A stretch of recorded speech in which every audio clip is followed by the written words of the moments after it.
last two, أحواله متابعة سنة, to follow the Imam's sunnah, i.e. you let the Imam go down, إذا ركع فاركعوا, so we let him do the ruku'. Some people literally follow. So when they say muwafaq, when you're literally with the Imam in every position, this is makruh. Sabaq, i.e. to precede the Imam, is yuhram, it is prohibited. You're not supposed to go ahead of the Imam. Takhlufu is when you lag behind. So this goes back to a question. Let's say the Imam recites the surahs, he goes to ruku', you're still standing, and then from ruku' he goes to Sami Allahu liman hamid. So you're basically lagging behind, and you are, for some reason, sometimes I've seen people do this, especially in sajda. The Imam is done with the sajda, he comes back, he says Allahu Akbar, he sits, again he says Allahu Akbar, the brother still hasn't come back from the sajda. Generally this is something that is again, you're not supposed to be doing this, i.e. you're supposed to follow the Imam. The Imam is being made to follow. So if the Imam for some reason, people do this, is a minority opinion, sometimes if the guy is a traveler and he joins, let's say he didn't pray Maghrib, he was a traveler and he stopped. When the Imam is actually in his Isha, the third rak'ah, the person sits down, i.e. he doesn't join the fourth rak'ah, he just sits down. And when the Imam comes to the fourth rak'ah and then reaches tashahhud, he gives salam at the Imam. So this, lot of scholars actually, they tell you not to do it because the Imam is made to follow. And you are in your own prayer and you're waiting for the Imam to come back to tashahhud to give salam from this. So generally you want to follow so if you didn't make a mistake in the prayer, but if the Imam made a mistake, you will follow the Imam when he does sajda, same thing. So the Imam is meant to be followed. When you actually differ with the Imam, obviously this is something you're contradicting the sunnah with. I found few commentaries. For some reason, if the Imam does not do sajda sahwi, generally it is upon him. Some scholars did say you are allowed to do it individually after he gives the salam if he didn't do it. But this is, you always find few words or few comments of the scholars. Generally, the Imam is made to follow. So you'll follow the Imam doing unless he does something like 3 sajdas, you'll make your, subhanAllah, you'll make him aware. So in these cases, you'll make him aware, but generally, you'll follow the Imam. So if you lag so much that you miss one of the rukn, yes, then you lost that rak'ah, right? So the only case, so that has happened to many people, because sometimes the Imam, I've noticed, they don't, tumatnina we mentioned, the Imam, it's a condition for your rukn, for your prayer. So when he went to ruku', he has tumatnina. While you're still going down, sometimes he says Sami Allahu liman hamid. So you still have to fulfill that condition of rukn. You have to rest completely before you move again. If he is still going on, you have to fulfill your condition. Because if you just go down and come up, then you haven't fulfilled the tumatnina, i.e. tranquility in your position. So in this case, it's happened to me, that's why I'm telling you. I did ask the Shaykh and he was telling me that fulfill the rukn, only then move on. So in this case, you're allowed to fall back a little bit, but otherwise generally, you want to follow the Imam. Hopefully that gave you an example. Make sure you fulfill the rukn, do not move if you have not fulfilled the tranquility. No, I mean, so this is a specific case.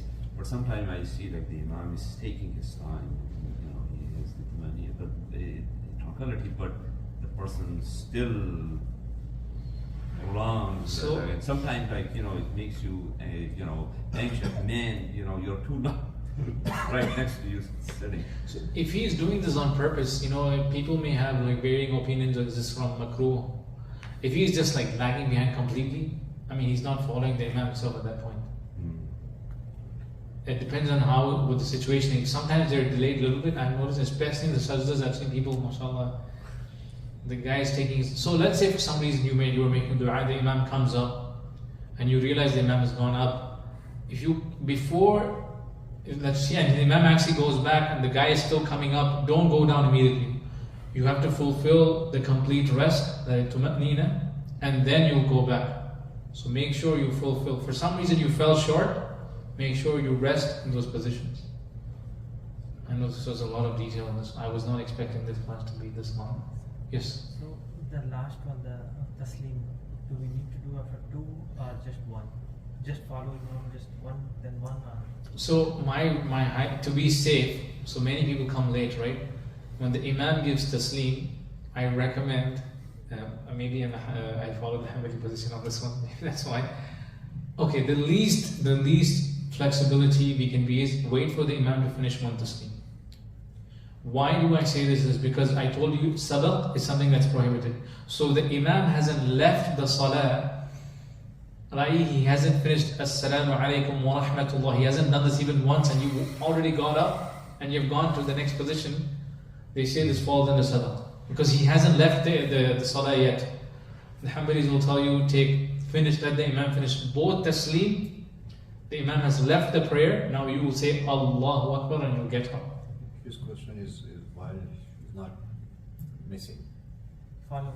just follow. Should we follow after To wait for him two to taslim finish or both one? salam and then you do the salam, or follow him? Oh, this is like a. So this again, I'm like I said, I might have a bias on this one. So the Hanafi generally they follow the Imam on this one. If you notice the Indo-Pakistani region, generally they will say Assalamu alaikum wa rahmatullah. They also say Assalamu alaikum wa rahmatullah. If you've gone to the Haram, I'm sure you've noticed they will tell you the whole Jama'ah is typically waiting for the Imam to finish two taslim. So this hopefully, like I said, there's some little ikhtilaf on few of these things, and it comes back to what they consider khuruj min as-salah. So like the reason why some people take the position that the Imam hasn't left the salah, so you wait for the Imam to actually leave the salah, so they're waiting for the two taslim. If you believe one taslim is good enough, then you'll be giving the taslim after the Imam is done with the first taslim. And this is one of the Hanafi positions. The first taslim, the Imam is exiting the salah. So that makes sense if that is their position. But if they believe it's two taslim, you have to wait for the Imam to leave the prayer, and then you will follow him exiting the prayer. What if it goes to Sadda Sahu after Pascha? Me personally, this is one of the reasons I wait for the Imam. So depends. There's Sajda Sahu after and before, right? So let's just say the Imam does two taslim and he says Allahu Akbar and you have already got up, you have to go back and follow the Imam in this case. Yeah, but the ways they do such a sah is also different, right? The Hanafis do it after tashahhud. So they will do it after tashahhud, they will give Assalamu alaikum wa rahmatullah and they will say Allahu Akbar. And then they come back and after the two sajda sahu, they will repeat the tashahhud from the beginning and then they will give taslim. This is one of them. The other madhahib, they differ between is it before or after, depending on, there's multiple narrations. This is like almost a research topic. I wrote one. I might have it. You have a slide. When do you do? There's ikhtilaf on should you do before, should you do after. This is based on multiple narrations. They came up with this. I'll stop here because this is a lot of details. Just one thing. من أدرك ركعة أدرك الصلاة كما قال. Whoever catches the ruku' catches the salah. This is the opinion of majority of the scholars. Few of the scholars will tell you they use the hadith of لا صلاة لمن لم يقرأ بفاتحة الكتاب. There is no salah for the one who does not recite Surah Al-Fatiha. So if somebody is called the ruku', he's called the unit. This is the opinion of the majority in general. By the way, what do you mean by this is that let's say you come, the Imam is in ruku' and you caught the Imam in ruku'. So there's two opinions even on this one. If you caught the Imam in ruku' but you didn't say Subhana Rabbiyal Azim, as long as you caught the Imam in the ruku', they'll say you caught the unit. Some will tell you have to say at least once Subhana Rabbiyal Azim. This is the slight difference. But generally, the majority will tell you as long as you've caught the ruku', you've caught the unit itself. So hopefully that's it. Yes. Just one question.